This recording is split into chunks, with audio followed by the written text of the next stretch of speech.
आज मैया की गोद में बैठ करके ठाकुर जी दुग्ध पान कर रहे हैं। इतने में ही महाराज तृणावर्त आया। अब तृणावर्त आ रहा था, ठाकुर जी को पता चल गया। आंगन में बैठे थे, ऊपर से खुला हुआ था। ठाकुर जी समझ गए तृणावर्त आके हमको उड़ा के ले जाएगा, और यदि हमको उड़ाएगा तो संग में मैया भी उड़ेगी, और मैया यदि कहीं हमारे संग ऊपर पहुंची तृणावर्त के साथ, तो इसके सामने हम कैसे तृणावर्त को मारेंगे। तो ठाकुर जी ने कोई योजना बनाई कि मैया हमसे दूर जावे। कैसे जाएगी? तो दूध पीते पीते ठाकुर जी ने अपना वजन बढ़ाया, इतना बढ़ाया कि मैया को लगन लगी कि मेरो लाला ने कुछ ज्यादा ही दूध पी लियो है। कभी ऐसा होता है दूध पी के लाल बालक का वजन बढ़ जाए? कभी नहीं होता।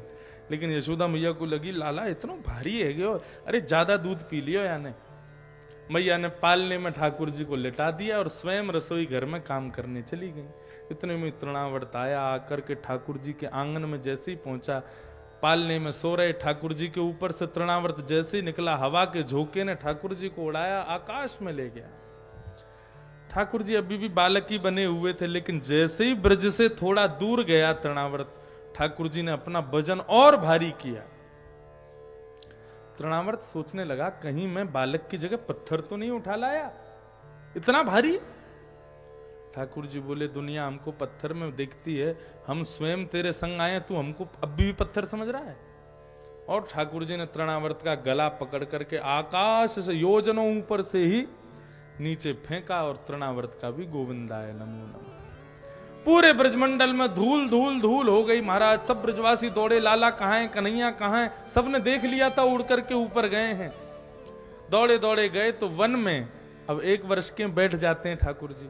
वन में एक शिला के ऊपर बैठे हैं, तृणावर्त मरा पड़ा है। और जैसे ब्रजवासी दौड़ करके आए, ठाकुर जी खिलखिल करके हंसने लगे। 2 दतुइयां ठाकुर जी की दिख रही हैं, इतने प्यारे मनोहर श्याम सुंदर लग रहे हैं। सब ब्रजवासियों ने जाकर के कन्हैया को अपनी गोद में उठाया, और गोद में लेकर के सब लोग वापस आए। 1 साल के कन्हैया हो गए, लेकिन अभी तक नामकरण नहीं हुआ ठाकुर जी का। अभी तक नाम ही नहीं रखा गया। क्यों? क्योंकि नंद बाबा के कुल पुरोहित रखते हैं नाम। अब नंद बाबा के कुल पुरोहित हैं श्री सांडिल्य मुनि, और वसुदेव जी के कुल पुरोहित हैं गर्गाचार्य जी। तो सांडिल्य मुनि ये बात जानते हैं कि हमारे यजमान नंद बाबा के ये जो 2 बालक हैं ना, कृष्ण बलराम, ये उनके नहीं है, ये तो वसुदेव के पुत्र हैं। और भाई वसुदेव के पुत्रों का नामकरण मैं क्यों करूं? उनके कुल पुरोहित करेंगे। लेकिन क्या करें, अब नामकरण तो होना चाहिए। ये बात कह भी नहीं सकते नंद बाबा से जाकर के। तो फिर वसुदेव जी को जब ये बात पता चली कि हमारे बालकों का अभी तक नामकरण नहीं हुआ, तो उन्होंने अपने कुल पुरोहित के से जाकर के कहा कि आप वृंदावन चले जाओ, गोकुल चले जाओ। और गोकुल जैसी आप जाओगे तो नंद बाबा अपने आप ही आ जाएंगे कि हमारे बालकों का नामकरण कर दो, तो आप जाकर के उनका नामकरण कर देना। तो गर्गाचार्य जी महाराज वृंदावन गोकुल पधारे। जैसे ही गर्गाचार्य जी, ज्योतिष के रचयिता, ज्योतिष के निर्माण करता गर्गाचार्य, जैसे ही वृंदावन गोकुल पहुंचे, नंद बाबा को पता चली गर्गाचार्य जी आए हैं, ज्योतिष के सबसे बड़े प्रकांड विद्वान। तो यशोदा मैया ने कही हमने सुनी है कोई गर्गाचार्य जी आ रहे हैं। बोले हाँ, बालक बड़े बड़े है गए, सांडिल्य मुनि तो आ ही नहीं रहे नामकरण करने, गर्गाचार्य जी से ही करवा लो। यदि कुल पुरोहित उपस्थित नहीं हो तो कुल पुरोहित की जगह किसी विद्वान के द्वारा हम अपने घर की क्रिया करवा सकते हैं। गर्गाचार्य जी से करवा ले नामकरण। बोले मैं प्रार्थना करता हूं। गर्गाचार्य जी से जाकर के नंद बाबा ने प्रार्थना की। गर्गाचार्य जी बोले देखो हम हैं वसुदेव जी के कुल पुरोहित, और यदि हमने आपके बालकों का नामकरण किया तो कंस को संदेह हो जाएगा कि इनके कुल पुरोहित तो सांडिल्य मुनि है, गर्गाचार्य जी क्यों गए? कहीं मेरा 8वां शत्रु जो है, मेरा शत्रु कृष्ण जो है, वो कहीं इनका बालक तो नहीं है। नंद बाबा बोले तो फिर क्या करें? बोले नामकरण होगा तो सही, लेकिन आप तो करवट उत्सव भी मनाते हो, उबासी उत्सव भी मनाते हो, सारे उत्सव मनाते हो, नामकरण उत्सव नहीं मनाना है। किसी को पता नहीं चलना चाहिए कि मैंने नामकरण किया। नंद बाबा बोले तो गौशाला में नामकरण कर देना आप। बोले हाँ ये बढ़िया है। कब करेंगे? बोले कल का दिन अच्छा है, कल करेंगे, आज रुकते हैं यहीं पे। गर्गाचार्य जी स्वयं भोजन बना करके पाते थे। यशोदा मैया ने गोबर का चौका लीप दिया और महाराज बढ़िया व्यवस्था कर दी और खीर आदि बनाने के लिए उनको बढ़िया सामग्री दे दी। बोले आप प्रभु बनाओ और पाओ। गर्गाचार्य जी ने खीर बनाई, अपने बक्सा में से शालिग्राम जी निकाले, सामने सजा दिए, तुलसी की माला आदि पधरा दी, दीपक नैवेद्य आदि रख दिए और खीर बना करके अपने हाथ से स्वयं ठाकुर जी के सामने चांदी की कटोरी में रख करके और ठाकुर जी को निवेदित कर रहे हैं। त्वदीयं वस्तु गोविंद तुभ्यमेव समर्पयेत् ग्रहाण सुमुखो भुक्त्वा प्रसीद परमेश्वर। हे ठाकुर जी पधारो, आकर के भोग लगाओ। और नेत्र बंद करके महाराज 15-20 मिनट तक ये स्तुति करते थे गर्गाचार्य जी। अब जैसे ही ये कहने लगे तो अंदर आंगन में खेल रहे दाऊ दादा और कन्हैया दोनों स्तब्ध हो गए। दाऊ दादा बोले लाला कहा भयो, खेल क्यों ना रहो? अरे मुकु वो बाबा आयो ना बाहर, माने खीर बनाइए, वो बुला रो है, खीर खावे ताई बुलाए रो है। बलराम जी बोले तो फिर जा पाके आ, और बढ़िया लगे तो मुकु भी बता दियो, मैं आ जाऊंगा। ठाकुर जी बोले ठीक है जाऊं। अब तो गुटमन ठाकुर जी निकल करके बाहर आए नंद भवन से, तो देखा सामने महाराज गर्गाचार्य जी बैठे हैं, उनके शालिग्राम और बीच में खीर रखी है, तुलसी जी उस पर पधरी हुई है। ठाकुर जी गए, जाकर के वो पात्र उठाया, पात्र लेकर के और खीर को अपने हाथ में भरे और चाटे, खावे, प्रेम से भोग लगावे।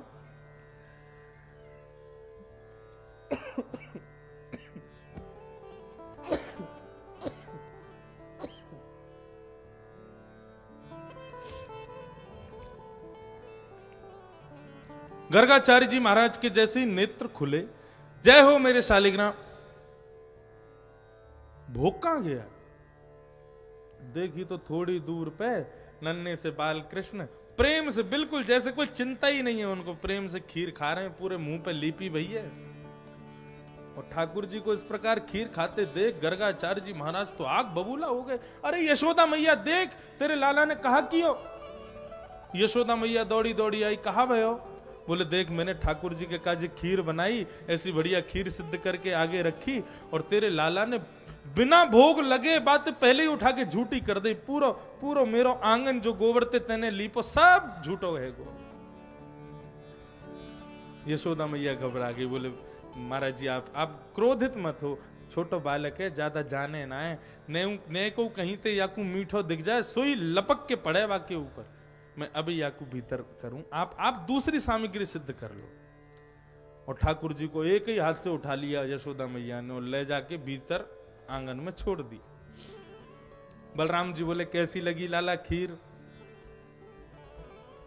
ठाकुर जी बोले खीर तो बहुत बढ़िया ही, खवावे वारो बहुत।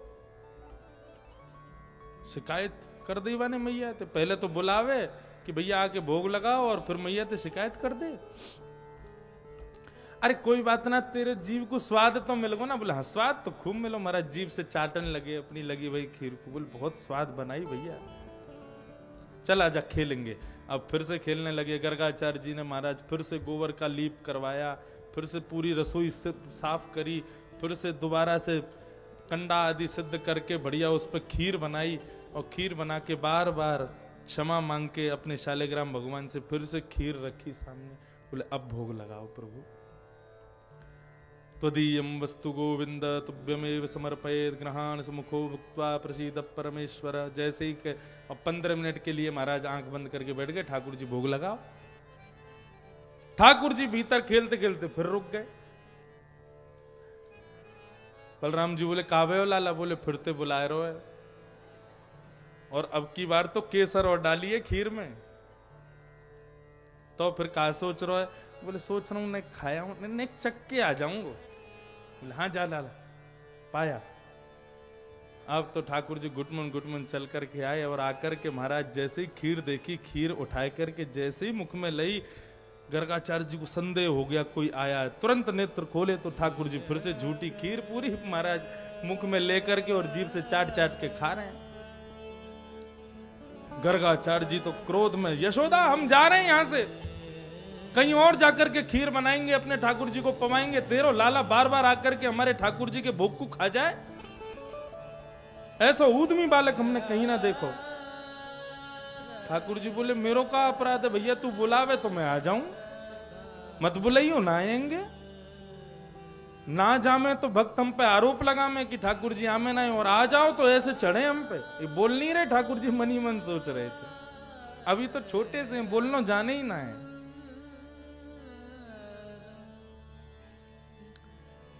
यशोदा मैया आई, बोले क्षमा कर दो, मैं याकू अब की बार कमरा में बंद करके आऊंगी, आप लेकिन कहीं मत जाओ, यहीं भोग बनाओ, दोबारा बना लो। फिर से गोबर लीपा, फिर से सब व्यवस्था करी, ठाकुर जी को एक कमरे में जाके बंद कर दिया, बंद नहीं किया, केवल किवाड़ लगा दी। ठाकुर जी क्रोध में भर के जंगला पे खड़े भये और गर्गाचार्य जी को दूर से ही देख रहे हैं। अब 1 साल का बालक जब गुस्सा करता है ना, कितना प्यारा लगता है। नीचे मुंह कर लेगा, ऊपर नजर करके और देखेगा महाराज गोल गोल उसके गाल,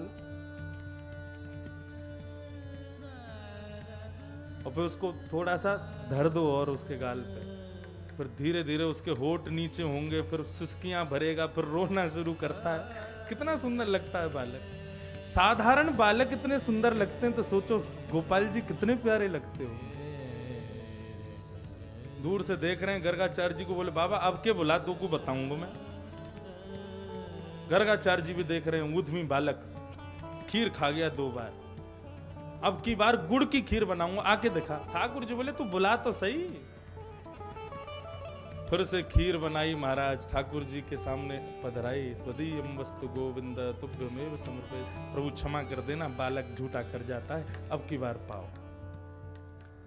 जैसे ही भोग धराया महाराज, ठाकुर जी जंगला से नीचे उतरे, किवाड़ खोली और घुटमुन चल करके गए, क्रोध में ही जा रहे हैं आज, और खीर को पात्र उठा करके मुख में भरने लगे। और जैसे ही महाराज चप चप खाने की आवाज आई, गर्गाचार्य जी ने नेत्र खोले, अभी बताओ। जैसे ही नेत्र खोल करके देखा, नन्हे से बाल गोपाल प्रभु के शंख चक्र गदा पद्मधारी चतुर्भुज रूप प्रकट हो गया, और श्री गर्गाचार्य जी को दर्शन हो गया।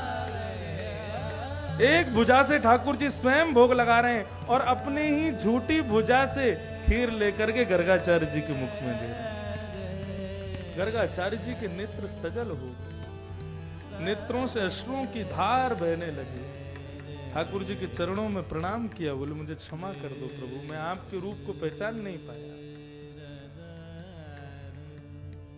हमारे श्री राधा रमन लाल जी भोग लगा रहे थे। एक बार पुजारी जी भोग लगाते हैं तो 45 मिनट भीतर नहीं जाते ठाकुर जी के पास, अभी भोग का समय, हम अंदर नहीं जा सकते। अच्छा, भोग के समय ठाकुर जी के पास नहीं बैठना चाहिए, क्योंकि देखो हम संसारी लोग हैं, हमारे सामने ठाकुर जी सहज नहीं होते। क्यों? यदि वे सहज हो जाएं, वो सहज नहीं है तो हमने नाक में दम कर रखा है भगवान के। यदि वो सहज हो जाएं तो हम तो उनका क्या ही कर देंगे पता नहीं। लेकिन जब हम लोग कक्ष से बाहर आ जाते हैं और ठाकुर जी के सामने भोग निवेदित करके, और ठाकुर जी अब प्रेम से भोग अरोगो और फिर बाहर चले जाओ, हम तो अपने गोपाल जी की सेवा, अपने लाल जी की सेवा में एक चीज और करते हैं। हमारे लाल जी छोटे से हैं, श्रीनाथ जी का, गिरधर लाल का स्वरूप वो 4 वर्ष के बालक से ऊपर होगा ही नहीं, 4 वर्ष का ही रहता है हमेशा। तो 4 वर्ष तक का भी बालक स्वयं नहीं खाता, उसको मैया खिलाती है।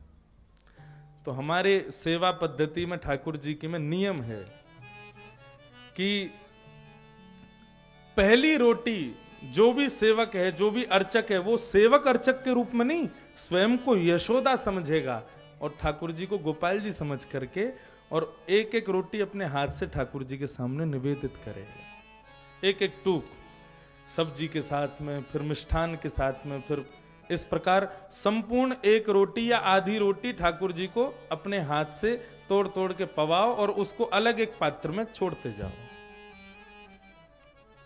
एक बार आपने भोग आधी रोटी पवा दी तो उसके बाद ठाकुर जी को फिर आनंद आ जाता है, भोजन में रुचि आ जाती है, फिर वो स्वयं पा लेते हैं। आधी रोटी पवा के तुम बाहर आ जाओ। फिर ठाकुर जी सहज हो जाते हैं, अपने पूरे ग्वाल वालों को बुला लेते हैं, बोले देखो आज हमारे सेवक ने क्या बनाया। क्या बनो लाला? बोले कड़ी बनी है, चावल बने, भिंडी की सब्जी बनी है, रोटी बनी है, खीर बनी है, ये बनो है वो। अच्छा, विशेष घर में कोई उत्सव हो तभी ठाकुर जी को बहु सामग्री दें, ऐसा नहीं। ठाकुर जी को रोज कुछ ना कुछ बढ़िया भोग। देखिए 3 चीज सेवा में बहुत जरूरी है, राग, भोग और सेवा। ठाकुर जी तभी अंगीकार करते हैं। राग मतलब ठाकुर जी के सामने कुछ ना कुछ गाओ, सुनाओ, ठाकुर जी को सुनना बहुत प्रिय है। भोग, भोग की सेवा अति उत्तम होनी चाहिए। और श्रृंगार, जितना हो सके सुंदर श्रृंगार करो लाल जी का। अभी आप लोग देखना 12 जनवरी से 18 जनवरी तक हमारे लाल जी का उत्सव सुबह 9:30 से 1 बजे तक आस्था चैनल पर आएगा। हमारे लाल जी का रोज का श्रृंगार देखना। नापना नहीं चाहिए घर के ठाकुर जी को, लेकिन फिर भी एक भाव से बताऊं तो मेरी हाथ की हथेली से भी आधा इंच छोटे हैं हमारे ठाकुर जी, लेकिन इतना सुंदर श्रृंगार धराते हैं, ऐसे प्यारे लगते हैं, ऐसे मनोहर लगते हैं, बस देखते रहो उनको। कटाक्ष नेत्र हैं, ऐसी सुंदर मुस्कान है। जिन्होंने भी सिद्ध किया उनको, वे भी कोई बड़े कलाकार रहे होंगे महाराज। क्या सुंदर, छोटे स्वरूप में इतनी सुंदरता, बहुत सुंदर है लाल जी। तो श्री राधा रमन लाल जी भोग पा रहे थे, तो सेवा अधिकारी 45 मिनट के लिए बाहर बैठे थे, तो कोई आ गया, उससे बात करने लगे दूर बैठे बैठे। 45 मिनट पूरे नहीं हुए, उससे पहले बिना ताली बजाए, बिना गेट नॉक किए, जैसे ही राधा रमन जी के कक्ष में प्रवेश किया तो क्या पाया पता है? श्री राधा रमन लाल जी के होठ के पास में खीर का एक कण लगा हुआ है। केवल इतना दर्शन मात्र हो गया कि खीर का एक कण ठाकुर जी के होठ पर लगा हुआ है। इसका मतलब यदि ताली बजाते, यदि पहले से थोड़ा कर देते, ठाकुर जी सहज हो जाते। बिना किसी संकेत के ठाकुर जी के पास गए तो ठाकुर जी भोग लगाते लगाते अब जल्दीबाजी में पहुंचे तो खीर लगी रह गई ठाकुर जी को। ऐसे कभी हम भी अपने घर के ठाकुर जी के सामने भोग रखें, और कभी जानबूझ के करोगे तो नहीं होगा काम, कभी अनजान में कभी कुछ ऐसी लीला हो जाए कि आप अपने नियम से पहले ही ठाकुर जी के समीप पहुंच जाओ, और ठाकुर जी जो ऐसे बैठे हैं वो कहीं आपको ऐसे दिखाई दे जाएं, तो महाराज अपना जीवन सफल मान लेना। कभी सहज मुद्रा में ठाकुर जी का दर्शन हो जाए। हमारे लाल जी ऐसे खड़े रहते हैं। कभी कभी इच्छा होती है शाम को एकांत में भी, जब उनको इत्र वित्र लगाते हैं रात में सुलाने के लिए, तो हम तो सेवा करते करते बोल भी देता हूं, मैंने कि मैं किसी को नहीं बोलूंगा, कर लो नीचे हाथ, लेकिन करते ही नहीं है।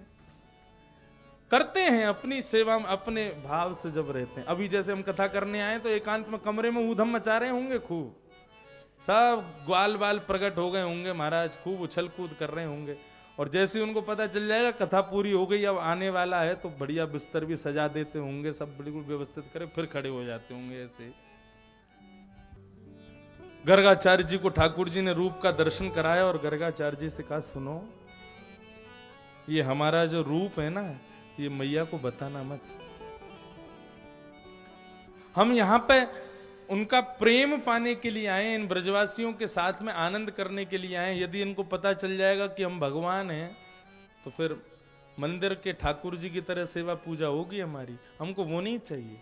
ये अपना मान करके जिस प्रकार हमारी सेवा करते हैं, हमको उसमें रुचि है, हमें ऐसे ही रहने दो। दूसरे दिन ठाकुर जी को लेकर के यशोदा मैया और रोहिणी जी दोनों विराजे, कृष्ण बलराम दोनों बैठे हैं।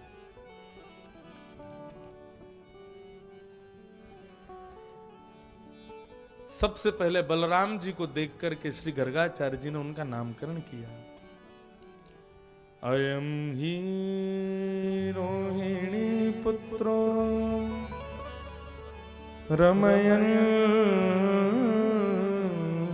सुहृदो गुणैः आख्यास्यते राम इति बलाधिक्याद् बलं विदुः। ये रोहिणी नंदन जो हैं, ये सदा सर्वदा जो अपने प्रियजनों के हृदय में रमण करते हैं, ऐसे रोहिणी नंदन बल की अधिकता होने के कारण ये रमण करेंगे, इसलिए नाम इनका राम रखूंगा, लेकिन बल की अधिकता होने के कारण सब लोग इनको बलराम बुलाएंगे। इस प्रकार श्री बलराम जी का नामकरण किया गया। और महाराज जैसे ही रोहिणी की गोद में बैठे हुए ठाकुर जी को देखा, उनका नामकरण करते हुए कहते हैं, आसन वर्णास्त्रयो ह्यास्यन् गुणतानुयुगम तनु शुक्लो रक्तस्तथा पीता इदानीं कृष्णतां गतः। मां,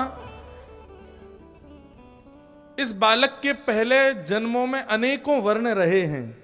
कभी ये शुक्ल वर्ण का रहा है, कभी ये पीत वर्ण का रहा है, इस बार ये कृष्ण वर्ण का बन के आया। कृष्ण माने थोड़ा सांवला, काला, इसलिए मैं इसका नाम कृष्ण रखता हूं।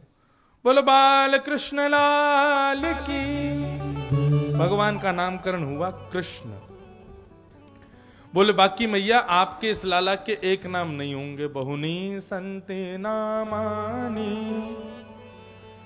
रूपाणी च सुतस्यते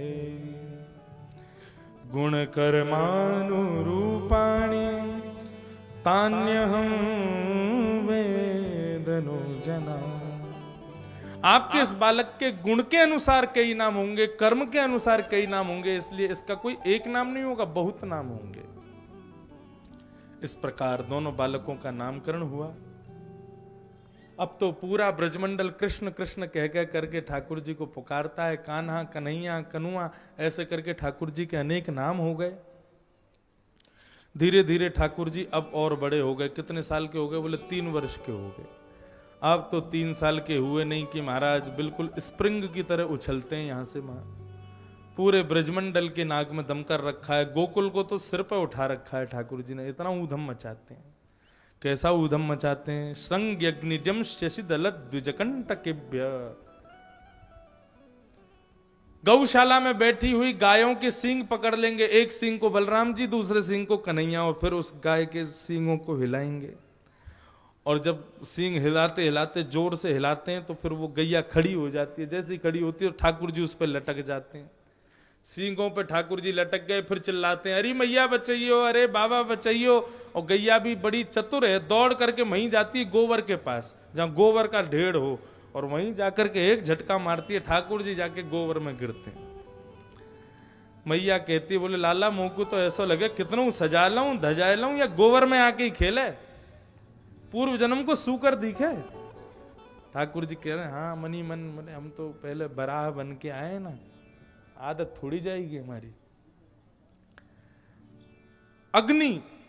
अग्नि से खेलते हैं। चूल्हे में लकड़ी जल रही हो, उसको निकाल लेंगे और फिर दाऊ दादा से कहेंगे कि मुंह को माखन दो, आपके बस में जो रखो, आपके बट को जो माखन है मुंह को दो, नहीं तो जलाए दूंगा। ऐसे ऐसे ऊधम मचा में। जल में कूद जाएंगे, फिर चिल्लाएंगे मुंह को बचाओ, कोई बचावे आवे सो बाकू पकड़ के रुकी भी कुदाए दें वही में। बड़े बड़े ऊधम ठाकुर जी। अच्छा, ठाकुर जी ने ये लीलाएं केवल द्वापर में करी हैं ऐसा नहीं, आज से 500 वर्ष पूर्व हमारे गोवर्धन वृंदावन में श्रीनाथ जी ने भी खूब लीलाएं की। ठाकुर जी के अष्ट सखाओं में एक सुंदर सखा हुए श्री गोविंद स्वामी जी, गोविंद दास। तो श्रीनाथ जी जब गोवर्धन में विराजते थे, आजकल तो नाथ द्वार में विराजते हैं, तो जब गोवर्धन में विराजते थे तो अष्ट सखा उनके कीर्तन गा गा करके उनकी लीला का सुंदर प्रतिपादन करते थे। और ठाकुर जी उन अष्ट सखाओं के सामने सहज हो जाते थे, सहज होकर के उनके साथ में लीलाएं करते थे। तो बड़े ध्यान से सुनना सब लोग।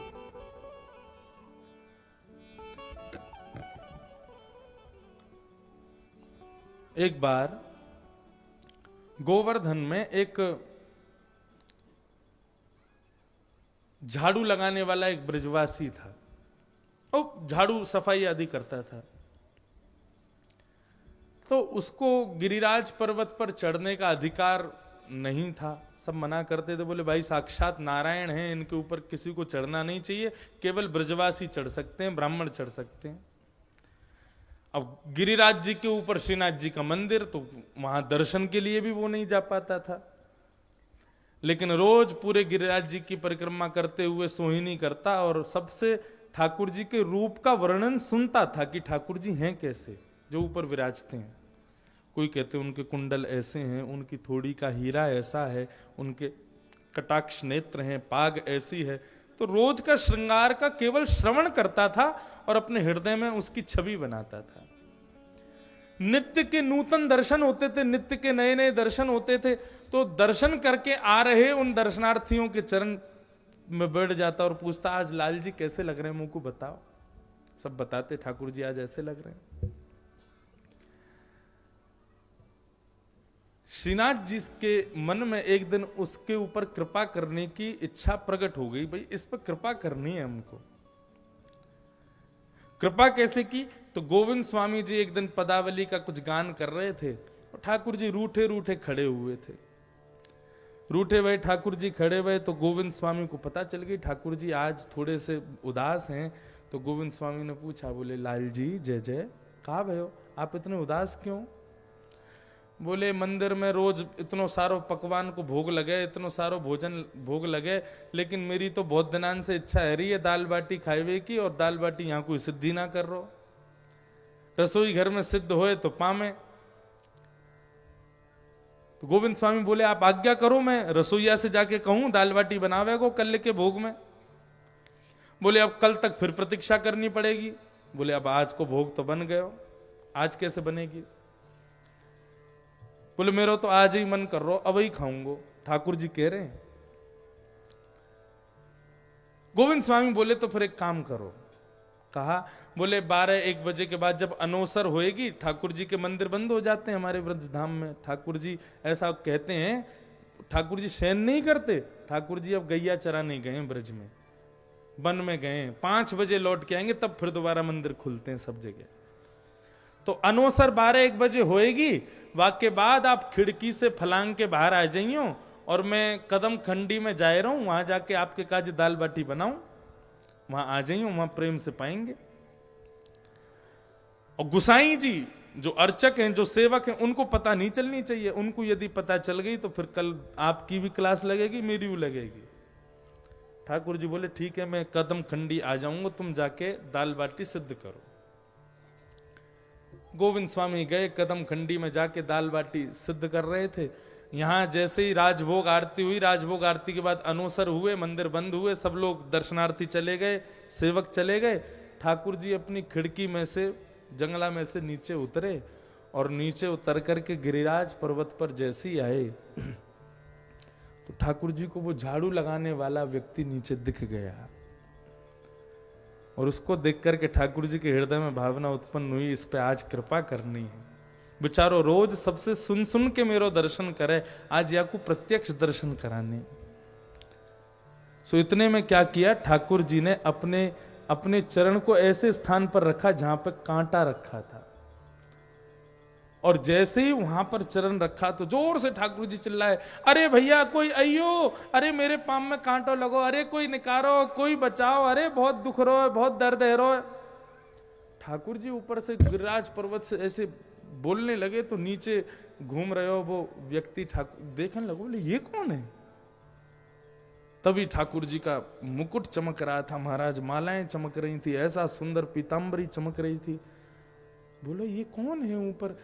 ठाकुर जी वैसे कहने लगे, अरे भैया जल्दी आ, और कोई था नहीं वहां पर, अरे जल्दी ऊपर आ, मेरे कांटो लगो है, अरे भैया या को निकाल, बहुत दुख रो है, बहुत दर्द है रो है। उसने सोचा मेरा अधिकार तो नहीं है ऊपर गिरिराज जी पर चढ़ने का, लेकिन हो सकता है कि मैं अगर जाऊंगा तो शायद इनकी पीड़ा दूर हो जाए, और तो कोई है नहीं जाने वाला।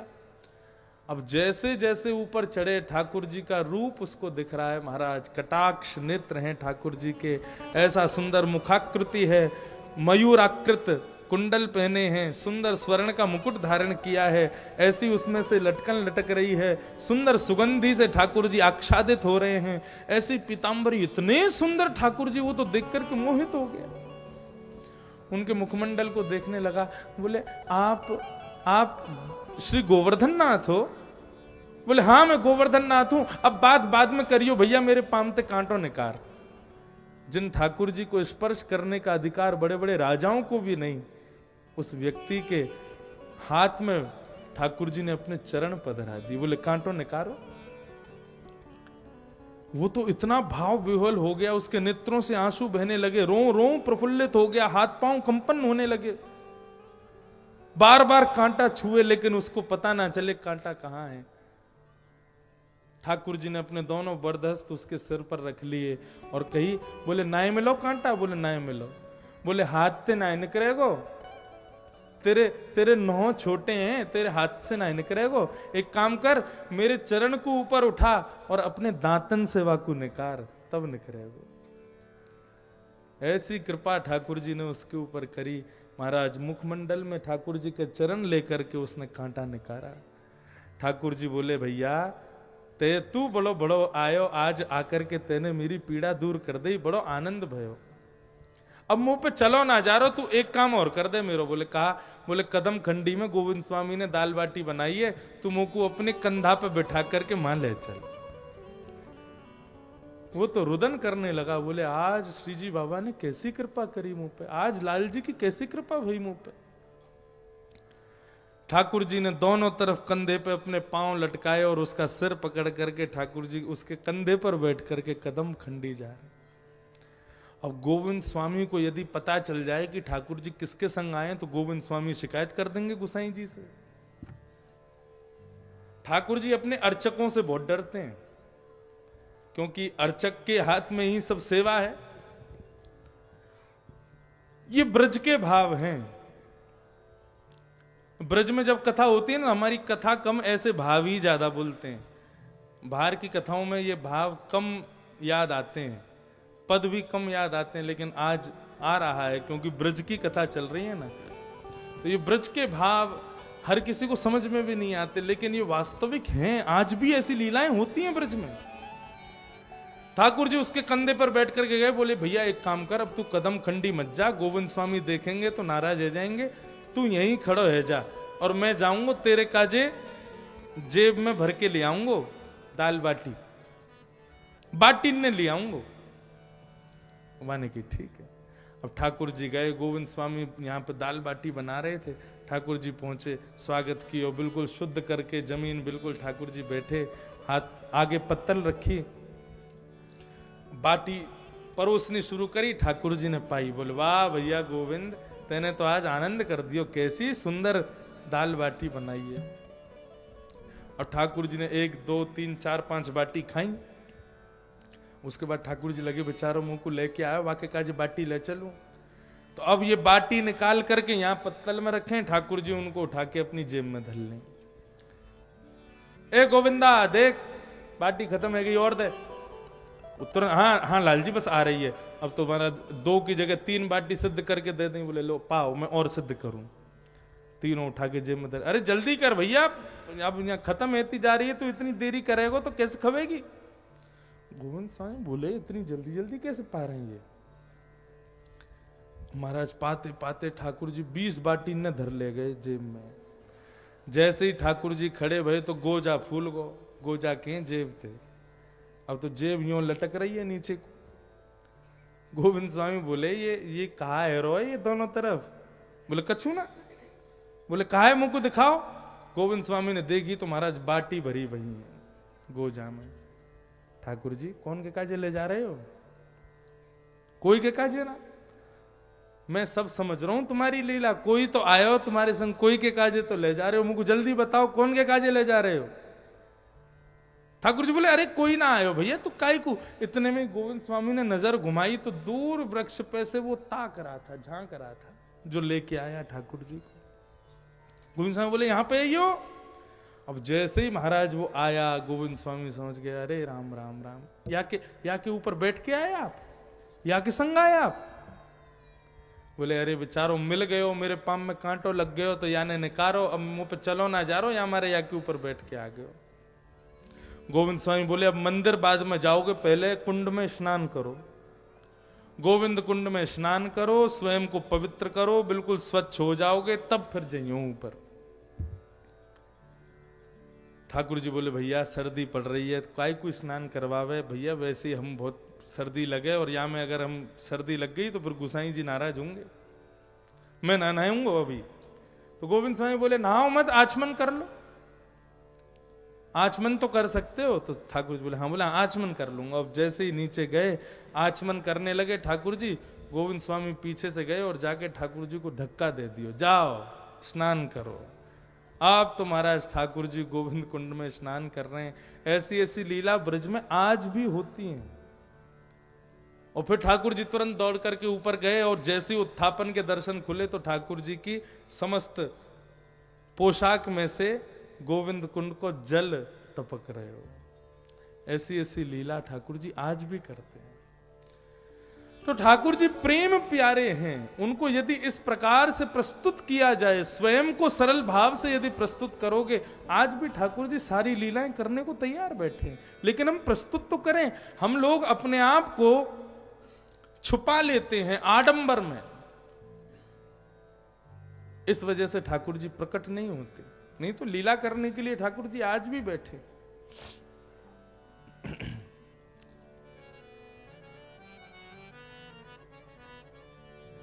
कोई और राग नहीं।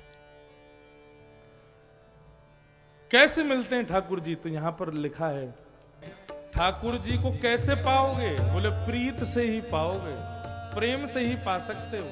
और कोई भी लक्षण यदि आप चाहो उससे मैं ठाकुर जी को पालूं, संभव नहीं है। तो केवल प्रीत से ही मिलेंगे। इन सब गुणों पर ठाकुर जी नहीं रीझते। ठाकुर जी केवल प्रीत प्यारे हैं। मोहन प्रेम बिना नहीं मिलता, चाहे कोटि कर लो उपाय। प्रीत ही ठाकुर जी को प्रिय है। तो प्रहलाद जी राक्षस कुल में जन्मे थे, ठाकुर जी मिल गए। कर्म अच्छे हों तो ही ठाकुर जी मिलते हैं। सबरी को ठाकुर जी मिल गए, कुछ नहीं करती थी, बस बैठे बैठे भजन करती थी।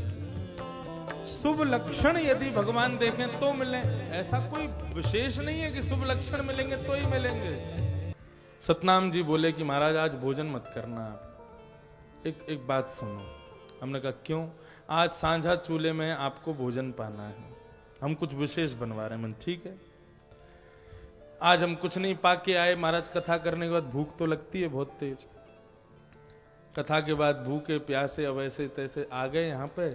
तो इन्होंने क्या किया महाराज, बड़ी थाल मंगाई।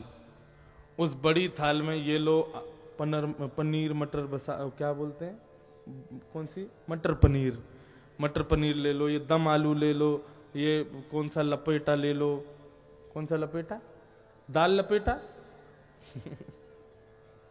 पहली बार खाया हमने परसों। अब महाराज उसमें दुनिया भर की सब्जियां रख दी इनमें एक प्लेट में। और फिर सब्जियों के बाद दूसरी लाइन लगाई इन्होंने मिठाई की, और तीसरी लाइन लगाई मेवाओं की। पूरी थाली उसी से ही भर गई। केवल सब्जी, मिठाई और मेवा, उनसे ही पूरी थाली को भर दिया। बोले महाराज जी पाओ। अब सब्जियां हैं, मेवा हैं, मिठाइयां हैं, सब कुछ है, लेकिन रोटी नहीं है। हमने की रोटी? बोले रोटी नहीं बनवाई महाराज जी, केवल सब्जी पाओ, इसी से ही पेट भरो आज अपना। तो आप बताओ, खूब भूखा प्यासा व्यक्ति, उसको तुम 56 प्रकार की सब्जियां दे दो, रोटी नहीं दो, उसका पेट भर जाएगा? उसको संतुष्टि होगी? लेकिन बहुत भूखा व्यक्ति हो, उसको रोटी मिल जाए और उबले हुए आलू को मीड़ के उसमें नमक मिर्च डाल के आलू का वो क्या बोलते हैं उसको, भरता बैगन का बनता है, आलू का नहीं बनता। तो जो भी जायको भी बने, कहने का आप समझ रहे हो ना बात। हमारा कहने का मतलब है कोई बहुत भूखा व्यक्ति है, उसको साधारण रोटी और कोई साधारण सी सब्जी दे दो। सब्जी भी नहीं मिले, उबले हुए आलू नमक ही दे दो, और तो कुछ नहीं, नमक ही दे दो रोटी के साथ। बहुत भूखा होगा ना तो रोटी मिल जाएगी, उसमें नमक डाल करके जल के संग पी के उसको खा लेगा, तृप्त हो जाएगा। ठीक उसी प्रकार अच्छे कुल में जन्म होना, बहुत सुंदर रूप का होना, बहुत तीव्र बुद्धि का होना, बहुत अच्छे सब गुण लक्षण होना, वेद पुराण आदियों का अद्भुत विद्वान होना, ये सब तो सब्जी के समान है, लेकिन प्रेम हृदय में होना ये रोटी के समान है। आपके पास में सब कुछ है लेकिन प्रेम नहीं है, ठाकुर जी नहीं मिलेंगे। और कुछ भी नहीं है, केवल प्रेम है तो ठाकुर जी मिल जाएंगे, रीझ जाएंगे। ठाकुर जी तो भूखे बैठे हैं, प्रेम के भूखे। जैसे हम रोटी के भूखे, वैसे ठाकुर जी प्रेम के भूखे। लेकिन हम लोग सब कुछ प्रस्तुत करते हैं, प्रेम ही प्रस्तुत नहीं करते ठाकुर जी के आगे। ठाकुर जी को प्रेम प्रिय है।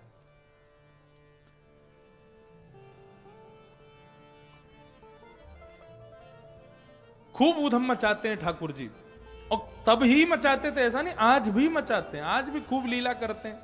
अब ऊधम देखो, हमारे लाल जी ऊधम ही तो मचा रहे हैं। जगन्नाथपुरी के 10 चक्कर लगवा लिए, वहां सारी व्यवस्थाएं करवा दी, वहां पे सब कुछ, सबका एडवांस पेमेंट हो गया, सब हो गया। 5 दिन पहले ये कोरोना आ गया, लो, और सब कुछ। अब ये ऊधम नहीं है उनका, ये ऊधम ही तो है। बोले लो सब कुछ कर लिया, अब वृंदावन में करो उत्सव। जगन्नाथपुरी जाने का मन ही नहीं हो रहा उनका। ये सब ऊधम है ठाकुर जी के। आज भी लीलाएं करते हैं ठाकुर जी, लेकिन अनुभव हो तब है। अच्छा, व्यक्ति अपने साथ होने वाले अनुकूलताओं को ठाकुर जी की प्रसन्नता समझे और प्रतिकूलता को ठाकुर जी का क्रोध ना समझ करके ठाकुर जी का ऊधम समझ ले, तो वो जीवन में कभी दुखी नहीं होगा। आज बहुत बड़ी काम, कोई बहुत बड़ी उपलब्धि प्राप्त करने के लिए आप इंदौर जाने वाले थे, लेकिन किसी कारण से आज आप जा ही नहीं पाए, तो इस बात पे सिर पे हाथ रख के मत बैठो कि आज मेरा दिन खराब हो गया, आज मैं जा नहीं पाया, आज ये, अरे लाल जी आज ऊधम मचा रहे हुए हैं, जाने नहीं दिया मुझको। इस प्रकार अपनी प्रतिकूलताओं को ठाकुर जी की लीला समझो और अपने साथ होने वाली प्रसन्नताओं को ठाकुर जी की प्रसन्नता समझो। लेकिन ठाकुर जी क्रोध कर रहे हैं, ऐसा कभी विचार मत करो। वे तो लीला करते हैं हमारे साथ में, उस लीला को स्वीकार करो।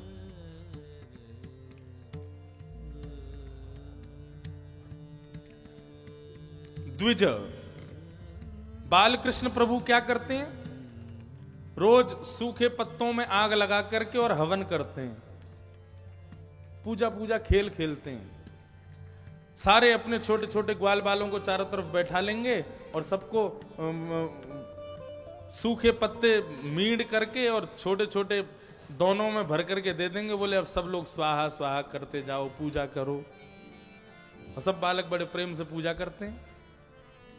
पूजा पूरी हुई तो महाराज मधुमंगल ठाकुर जी को सखावा ने कही, बोले लाला पूजा है गई, अब पूजा के बाद में ब्राह्मण भोजन और होने चाहिए। ठाकुर जी बोले चलो ब्राह्मण भोजन, तो ब्राह्मणों को न्योता दे के आते हैं।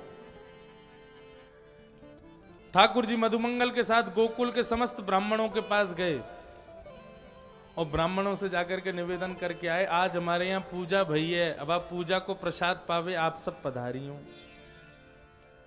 अब तो ब्राह्मणों को जैसे ही पता चल जाए कि नंद भवन में भोजन करने के लिए आमंत्रण आया है, तो उस दिन चूल्हा ही नहीं जलाते। आज तो महाराज बढ़िया 56 भोग मिलेंगे। और ब्राह्मणी से कहते हैं, ब्राह्मणी आज नंद भवन से आया है भोजन का निमंत्रण। इतने में ही ब्राह्मणी नमक का पानी ले आती, बोले लो पी करके और भूख बढ़ाओ, क्योंकि नंद भवन में तो इतना खाने को मिलेगा कि तृप्त हो जाएंगे। ब्राह्मण सब सवेरे से ही महाराज नमक का पानी पी रहे हैं और लगाए चंदन आदि इत्र वगैरह लगा के बढ़िया पतका डाल के सारे ब्राह्मण गोकुल के पहुंच गए नंद भवन। नंद भवन में यशोदा मैया ऊपर जंगला पे बैठी, वहीं मैया ने जैसी देखी इतने सारे ब्राह्मण, नीचे उतर करके आई, सब ब्राह्मणों को प्रणाम किया। ब्राह्मण प्रसन्न भये, बोले मैया कैसी हो, सब ठीक हो? चलो अब बहुत जोरन से भूख लगी है, जितनी सामग्री बनी है 56 भोग की सब ले आओ, और सुनो एक एक नहीं 2-2 पत्तल लगाओ। बोले क्यों? बोले भूख खूब लग रही है, सवेरे को भोजन करेंगे फिर शाम को भी करेंगे। यशोदा मैया बोली लेकिन लेकिन वो सब ठीक है, आप लोग आज भोजन करने कैसे पधारे? आज कोई विशेष उत्सव है क्या? ब्राह्मणों के तो मुंह उतर गए। बोले भोजन का निमंत्रण आने के बाद भोजन कराने वाला पूछे क्यों आए हो, इससे बड़ी और क्या बात होगी दुख की? ब्राह्मण बोले मैया आज आपके यहां भोजन था हमारा, हम सब भोजन प्रसाद पाने आए हैं, यज्ञ हुआ ना, उस यज्ञ के भंडारे में आए थे। यशोदा मैया बोली मेरे यहां कोई यज्ञ नहीं हुआ, आप लोग खुद सोचो, मेरे यहां कोई यज्ञ होगा तो यज्ञ आप ही लोग तो कराओगे, कोई और तो कराएगा नहीं। जब यज्ञ नहीं हुआ तो प्रसाद किस बात का? कौन ने निमंत्रण दिया? ब्राह्मण बोले आपको लाला आयो कन्हैया और वाक्य संग में मधुमंगल आयो, इनने आकर के कही कि भैया आज हमारे यहाँ प्रसादी पावे आनो, या हमारे हम तो आ गए। मैया बोली जाने निमंत्रण दियो, पहले वाकु तो खोजो कहाँ है। नंद भवन के पीछे महाराज ठाकुर जी अपने ग्वाल बालों के संग जंगल में खेल रहे थे। यशोदा मैया सब ब्राह्मणों के संग पहुंची। दूर कन्हैया खेल रहे थे। मैया ने आवाज दी लाला यहां पे आ। ठाकुर जी ने जैसे ही देखा यशोदा मैया को, और यशोदा मैया के संग में महाराज बड़े बड़े ब्राह्मण पधारे। वही ब्राह्मण आए जिनको आज निमंत्रण दे के आए हैं। ठाकुर जी मधुमंगल से के मधुमंगल ये तो सच में आ गए सबरे? बोले हाँ लाला ये तो आ गए। बोले अब कहा करें? बोले कछु ना कछु तो करना पड़ेगा। बोले मैया मारेगी आज। मधुमंगल बोले तो फिर जा, ने का पिटिया। ठाकुर जी बोले अकेलो ना जाऊंगा, तू भी चल। तेरो ही तेने ही मोसों कही कि भैया पूजा के बाद ब्राह्मण भोजन होवे, तू चल मेरे संग। अब तो ठाकुर जी मधुमंगल को खींच के ले गए और मैया के पास पहुंचे। मैया ने कही चोरे लाला ये सब ब्राह्मणों को कौन ने निमंत्रण दियो? ठाकुर जी ब्राह्मणों को देखें, मैया ये कौन है? बोले ये सब वही ब्राह्मण है जिनको निमंत्रण दे के आए हो सवेरे सवेरे। ठाकुर जी बोले मैया मैं तेरी सौगंध खा के कहूं, मुझको तो ये ना पता इनको गली कौन सी गली, इनको घर कौन सी गली में, मैं ना जानू इन्हें। यशोदा मैया ने कान पकड़ो, बोले लाला झूठ और बोले, अभी सबरे आ गए, इनको कहा पवाऊंगी मैं, कहा भोजन कराऊंगी? तेने इनको झूठो निमंत्रण क्यों दियो? जब कोई यज्ञ ही ना भयो तो तेने क्यों बुलाया ये? ठाकुर जी बोले देख मैया मैं तो कुछ सांची बताऊं, आज हम पूजा पूजा खेल खेल रहे, सूखे पत्तान में अग्नि लगा के और वहां में पत्तान कोई आहुति दे रहे। तो ये मधुमंगल बोलो कि ब्राह्मण भोजन होना चाहिए, तो हमने जाके ये सब न्योत दिए। अब जब हमारो पूजा पूजा खेल को भयो तो फिर भंडारो भी खेल खेल को ही होगा। ये सब भी दोना पत्तल हाथ में खाली ले लें और के हाँ भाई मोहनथार बहुत बढ़िया बनी है, गुलाब जामुन बहुत बढ़िया है, ये देखियो भाई मैसूर पाक कितनी बढ़िया बनी है, ऐसे ये लोग कर लें। बिना मंत्रण के बिना ब्राह्मण के हमारा यज्ञ है सके तो बिना सामग्री के इनको भोजन ना है सके। ऐसा ऐसा उधम मचा में हमारे ब्रज में गांव में मस्त गोपियां पहुंची हैं नंद भवन ठाकुर जी की शिकायत करवे। वास्तव में शिकायत करने नहीं गई हैं, ठाकुर जी को दर्शन करवे गई हैं शिकायत के बहाने। ठाकुर जी के दर्शन के लिए, ठाकुर जी की सेवा के लिए, ठाकुर जी की कथा के लिए यदि बहाना भी बनाना पड़े, झूठ भी बोलना पड़े ना, तो कोई बुराई नहीं है। लेकिन उद्देश्य ठाकुर जी की कथा होनी चाहिए, ठाकुर जी का दर्शन होना चाहिए, तो फिर कोई अवगुण भी इतना विशेष प्रभाव नहीं रहता उसका। आज सब गोपियां ठाकुर जी का दर्शन करने के लिए जा रही हैं उल्हाना बना करके। वत्सान मुंचन क्वचित समय क्रोश संजात हासन। मैया के पास जाकर के समस्त गोपियों ने आज लाला की शिकायत करी। सब गोपियां पहले से ही प्री प्लान करके आई हैं कि आज हम लोग झूठी झूठी शिकायत करेंगी मैया से, और मैया हमारी शिकायत को सुन के लाला को दंड देवे के काजे बुलाएगी, सोई लाला हमको दिख जाएगा, वाके दर्शन हमको हो जाएंगे।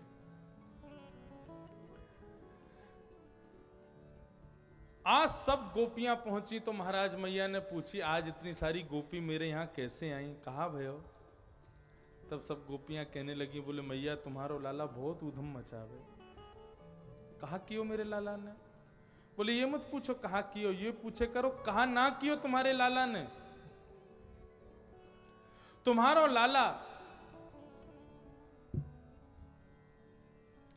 लाला हमारे घर में आ जाए और गैया के दूध काढ़वे से पहले वत्सान मुंच बछड़ान को खोल के भाग जाए, सबरो दूध बछड़ा पी जाए, बचिया पी जाए, हमको कछु मिले ही ना है, ऐसा ऐसा उधम मचावे। मैया लाला का पक्ष लेती हैं, बोले कि मेरो लाला जो है का है वो बछड़ान को हक उनको दिलवावे, वाकई हक को दूध है, या हमारे वो तो दे जाए, या में वाकई का गलती है? अरे मेरो लाला तो बेचारो सुहृद है, सबके बारे में अच्छो सोचे। गोपियां बोली ये बात काम नहीं कर रही, कुछ और बोलो। तो फिर दूसरे ने कही, बोले मैया तुम्हारो लाला जा घर में जावे, वह घर के दही मक्खन दूध आदि इन सब की चोरी करे। मैया बोली देखो तुम्हें पता हो मेरे घर में कितनी गैया है? 9 लाख गायें हैं, हमारे घर में कोई दूध दही मक्खन आदि की कमी ना है।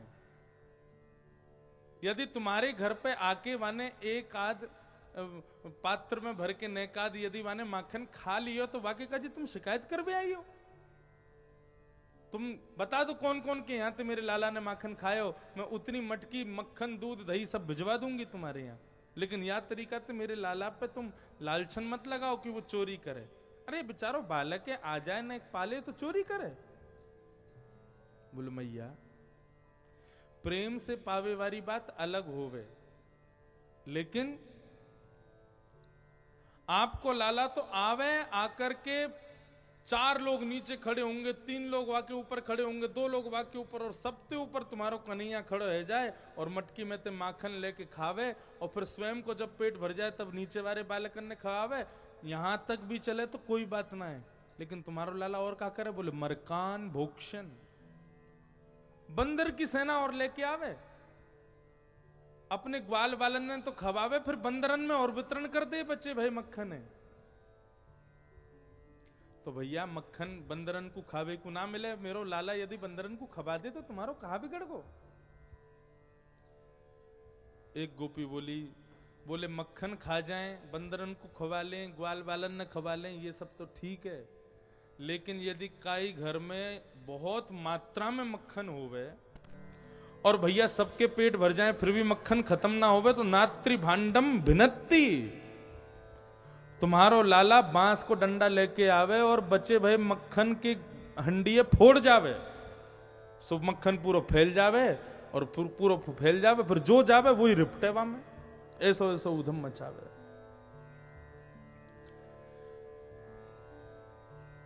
मैया बोली मेरो लाला सुहृद है, ग्वाल बालन को खवावे, बंदरन को खवावे, सबन को खवावे, तो वाको दया आ जावे। छोटी छोटी चींटी आदि छोटे छोटे कीड़ा मकोड़ा इनको मक्खन मिलना चाहिए तो फोड़ जावे माखन की मटकी से, वो खा ले।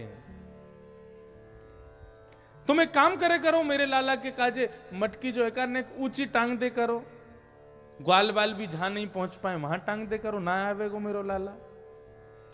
कोपी बोली हम ये भी करके देख चुकी हैं, तुम्हारो लाला इतनो लंबो बांस लेके आवे और नीचे आके खड़ा हो जाए और बांस के बिल्कुल बीच में आके बांस से मारे, बीच में ते मटकी फूट जाए, वहां में ते मक्खन नीचे टपकन लगे, सो ओक लगा के वहां को पी जाए।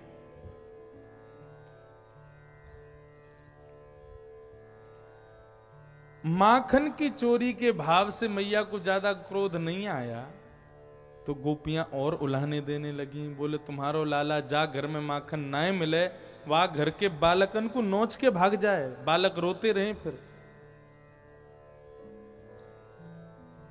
और तो और एक गोपी बोली कि मेरे घर आयो एक दिन कन्हैया, और आके मोते बोलो मैं रसोई घर में कछु बनाए रही, सो मोते आके बोलो भाभी जी कहा कर रही हो। मैंने कही लाला आज तेरे भैया को जन्मदिन है, सत्यनारायण भगवान की कथा है, उनके काजे पंजीरी भूज रही हूं। तो टेढ़ो से मुंह करके बोले सत्यनारायण कौन है? मैंने कही जय जय भगवान है। भाभी सबसे बड़ो जय जय तो मैं हूं, सत्यनारायण वगैरह झूठे भगवान है, तू मेरी पूजा कर ले कर। तो मैंने तो ऐसे ही मजाक में ही बालक की तरह ने थोड़ा सा हाथ धर दियो। मैंने कि चल रे लाला, तू तू जय जय नहावे धोवे है ना है, मोहे धोवे ना है, तू जय जय बनेगो। तो टेढ़ो से मुंह करके बोलो, भाभी जी तुमने आज असली जय जय की अपमान कियो है और तुमको देखियो भोगना पड़ेगा। मैंने कि हाँ ठीक है भोग लूंगी, जा नहा धो के आ पहले। सुजन कहां थे, कुत्ता के 2 पिल्ला उठा लाए और ला करके सत्यनारायण भगवान के सिंहासन पर बिठा दिए। और जाते जाते मुझसे बोले, भाभी देख लियो अपने सत्यनारायण भगवान है। मैं दौड़ के गई तो महाराज परमानंद दास को ठाकुर लायो पिल्ला घेर। ऐसो ऐसो उधम मचावे तुम्हारो लाला। गोपियां सब उल्हाने दे रही हैं ठाकुर जी के ऊधमों का। वास्तव में सत्य नहीं है जो कुछ भी बता रही हैं। ठाकुर जी लीला करते हैं, थोड़ा बहुत ऊधम मचाते हैं, लेकिन इतना जितना गोपियां बता रही हैं इतना ठाकुर जी नहीं करते। एक गोपी ने तो बहुत ही बड़ी बात कह दी, बोले मैं हनादी नहीं वास्तव, तुम्हारे लाला को जा घर ते भोजन नहीं मिले ना, वाह घर के चूल्हा पे बैठ के तुम्हारो लाला जो है गानो गायावे। गानो गायावे मतलब छोटे बालक क्या करते हैं, वही करया में ठाकुर जी। तुम्हारे लाला को जा घर ते मक्खन ना मिले, वह घर के चूल्हा पे बैठ जा मैं। अब बनाओ भोजन, कैसे बनाओगे? या तो माखन दो और नहीं दोगे तो ऐसे ऐसा ऊधम। अब तो महाराज यशोदा मैया ये बात सुन के तो गुस्सा आ गया उनको। बोले कि लाला ऐसा काम करे? बोले हाँ मैया, ठाकुर जी करते नहीं है, गोपियां झूठ बोल रही हैं, केवल दर्शन के उल्हाने दे रही हैं। और एक बात कहूं, हो सकता है करते भी हों, लेकिन श्री शुकाचार्य जी महाराज ठाकुर जी के भाव पक्ष को विशेष बताएंगे ना।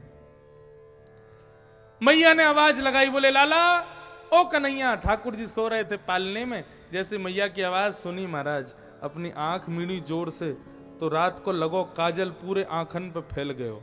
ठाकुर जी की काली काली आंख, जगन्नाथ भगवान जैसी आंख हो गई। ठाकुर जी की नूपुर छम छम छम बज रही हैं और ठाकुर जी उतर करके आए, यशोदा मैया के आंचल से आके लिपट गए। सुबह सुबह बालक उठता है, उसको केवल मैया चाहिए अपनी, और कोई नहीं चाहिए। ठाकुर जी लिपट गए, कंधे पर सिर रख के लेटे हुए। मैया ने की लाला ने देखियो ये सब कौन है? ठाकुर जी देखने लगे अपनी आंख मीड़ के, बोले मैया मैं ना जानू ये कौन है। बोले लाला ये सब तेरे तेरे काजे उल्हानो दे रही है, तेने ऐसो कियो, तेने ऐसो कियो। बोले मैया तेरी सौगंध खा के कहूं मैंने कछु ना कियो, ये सब झूठ बोल रही हैं। शुकाचार्य जी कह रहे हैं ठाकुर जी रो रो करके अपने सबरे भाव पक्ष को सिद्ध कर रहे हैं, मैंने ऐसो नहीं कियो। मैया डांट रही है, लेकिन दूर खड़ी हुई भाव भंगिमा में पहुंच गई समस्त गोपियां, केवल ठाकुर जी का दर्शन कर रही हैं, आनंदित हो रही हैं। जब यशोदा मैया थोड़ी तेज से डांटने लगी तो गोपियों ने जाकर के मैया से कही, मैया तुमने हमारी एक बात तो सुनी नहीं। बोले कहा तुम्हारो लाला कितनों भी उधम मचावे, कितनों भी कछु करे, हम आज भली शिकायत करवे आ गई हैं, लेकिन हमारे हृदय को पतो ना क्यों बहुत भाव है, हमें अच्छा लगे तुम्हारो लाला ऐसी लीला करे तो। या हमारे तुम या कुछ ज्यादा डांटो मत। देखे बिन कान्हा जब मन ना ही माना, इन आंखों से आज हमने ब्रह्म पहचाना है। कृष्ण चरण कमलों में मन को लगाना, इन गोपियों का ताना ये उल्हाना तो बहाना है। कृष्ण दर्शन के सब बहाने बना करके गए ये सब गोपियां। ऐसी ठाकुर जी की लीला चल रही है। एक दिन ठाकुर जी सुबह सुबह उठ करके आए, आकर के यशोदा मैया की गोद में बैठ गए। मैया दही मथ रही थी, तो ठाकुर जी ने आके मैया के हाथ पकड़े और दोनों हाथ के बीच में आके खड़े है गए और मैया को मुंह पकड़ के बोले, मैया मुझको एक बात बता। सुबह सुबह मैया बोली, कहा बताऊं? बोले एक बात बता, तो को दूध प्यारो है कि तेरो पूत प्यारो है? 9 लाख गैयान को दूध तू जो ओटा रही है, ये तो को प्यारो है कि मैं प्यारा हूं? भैया बोलिए कोई पूछवे की बात है लाला, मुंह को तो तू प्यारो है। अच्छा तो ठीक है, फिर मुंह को अपनी गोद में ले और मुंह को अपना दुग्ध पान करवा। तो मैया दही मंथन कर रही है और इसी बीच में अपनी गोद में ठाकुर जी को लिया और ठाकुर जी गोद में लेट करके मैया का दुग्ध पान कर रहे हैं और मैया दही मथ रही है। ठाकुर जी ने जैसे ही दूध पीना शुरू किया तो सामने चूल्हे पर औट रहा जो दूध था, उसने मन में विचार किया कि आज ठाकुर जी मेरा सेवन नहीं करेंगे, आज मेरा भोग नहीं लगाएंगे, और यदि आज ठाकुर जी मेरा भोग नहीं लगाएंगे तो मैं जी करके क्या करूंगी। अपने आप को नष्ट करने की भावना से वो दूध पात्र से निकल करके बाहर आने लगा, स्वयं को जलाने लगा, स्वयं को नष्ट करने लगा। जैसे ही दूध को निकलता हुआ मैया ने देखा, ठाकुर जी को दूर पटका, बोले अरे अरे देखो दूध जलो दूध जलो। दौड़ करके गई मैया, ठाकुर जी खड़े है गए, बोले मैंने आंसू पूछी मैं प्यार हूं कि दूध प्यार हो, और मुंह को पटक के दूध के पास चली गई। बंधुओं अब इस लीला के विशेष पक्ष को सुनिए। यशोदा कौन है? यशोदा हम सब जीवात्मा है। हम सब जीवात्मा कर्म में लगे हुए हैं। उस कर्म के मध्य में ठाकुर जी आते हैं, हमारे कर्म को रोकते हुए हमसे पूछते हैं तुमको अपना कर्म प्यारा है कि मैं प्यारा हूं? हम कहते हैं ठाकुर जी आप हमको तो आप प्यारे हो, आप ही हमारे सर्वस्व हो। तो ठाकुर जी कहते हैं अच्छा मुझे आलिंगन कर लो। हम ठाकुर जी को आलिंगन कर लेते हैं, लेकिन तभी हमें दिखता है कि हमारे परिवार में कुछ हो रहा है, हमारे कर्म में कुछ बिगड़ रहा है, हमारे किसी क्रिया में कुछ अनहोनी हो रही है। तभी हम क्या करते हैं, ठाकुर जी को दूर पटक करके सब चीज छोड़ करके दौड़ते हैं उसको संवारने के लिए, संभालने के लिए। ठाकुर जी कहते हैं तुमको वही प्यारा है, मैं प्यारा नहीं हूं।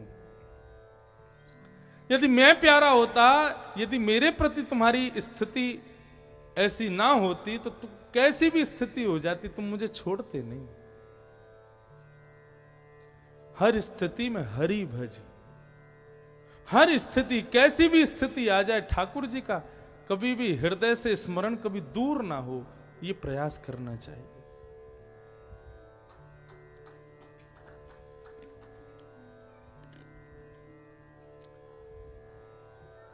श्री नरसिंह मेहता जी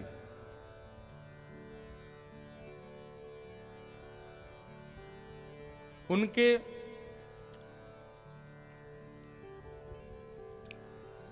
पुत्र के ब्याह के लिए एक सुंदर कन्या ढूंढी। उस कन्या से ब्याह करने के लिए सब कुछ बिल्कुल पक्का हो गया, तो किसी ने जाके कन्या के पिता को बताया, बोले कि अरे भाई तुम जिससे ब्याह करने जा रहे हो इसके पिता तो बिल्कुल कंगाल हैं, कुछ नहीं है उनके पास में, अपनी बेटी का ब्याह मत करो। तो किसी ने कहा, बोले भैया अब मना कैसे करें, हमने तो हाँ कर दिया, सब बात हो गई हमारी, ब्याह सुनिश्चित हो गया, अब कैसे मना कर दें कि भाई तुम बारात लेके मत आओ, हम ब्याह नहीं करना चाहते। तो किसी ने जाकर के वधू पक्ष वालों से कहा एक काम करो तुम ना पत्रा लिख करके भेजो, और पत्रा में लिख के भेजना, बोले बारात में इतने घोड़े होने चाहिए, इतने हाथी होने चाहिए, इतने ये होने चाहिए, इतने वो होने चाहिए, इतने आदि आदि, ऐसा लिख के भेजना जो नरसिंह मेहता कर ही ना सके, वो खुद ही मना कर देगा। तो वधू पक्ष के जो मतलब उनके नरसिंह मेहता के होने वाले जो समधी थे, उन्होंने पत्र लिखा और पत्र के ऊपर लिख दिया था जय श्री कृष्ण, और नरसिंह मेहता जी को लिखा कि आपके पुत्र की बारात में इतने घोड़े होने चाहिए, इतने हाथी होने चाहिए, इतने ऊंट होने चाहिए, ऐसा बाजा बजना चाहिए, ऐसा कीर्तन होना चाहिए, इतने लोग कम से कम होने चाहिए, हमारी प्रतिष्ठा का सवाल है, हमारे यहाँ लोग देखने बैठेंगे कि भैया कैसी बारात आ रही है, इसलिए आप पूर्ण व्यवस्था करके पधारिएगा।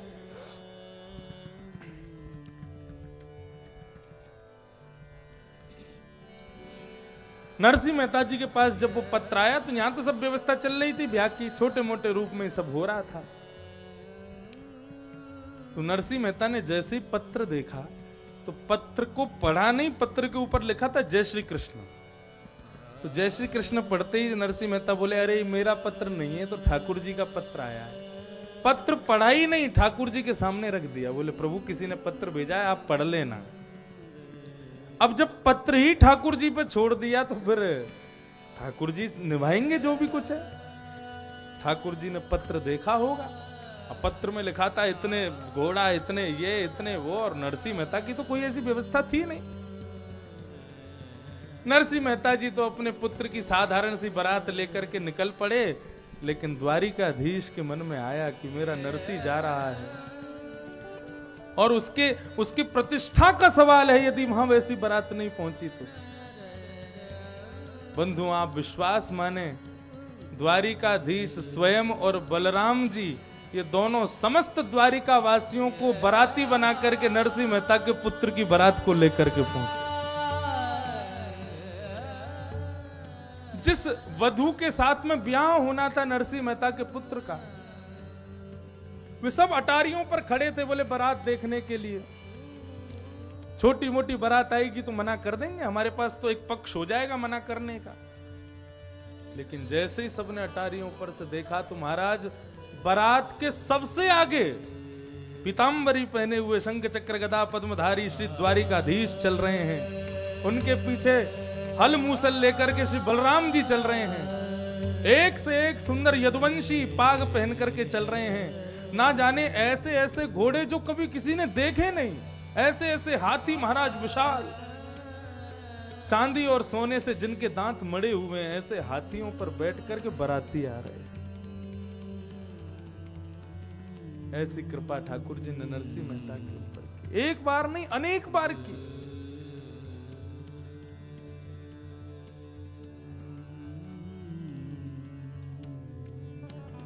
ठाकुर जी हमसे जब प्रेम करते हैं तो उस समय कर्म बन रहा है, बिगड़ रहा है, उसकी चिंता में ठाकुर जी की सेवा में कोई कटौती मत करो।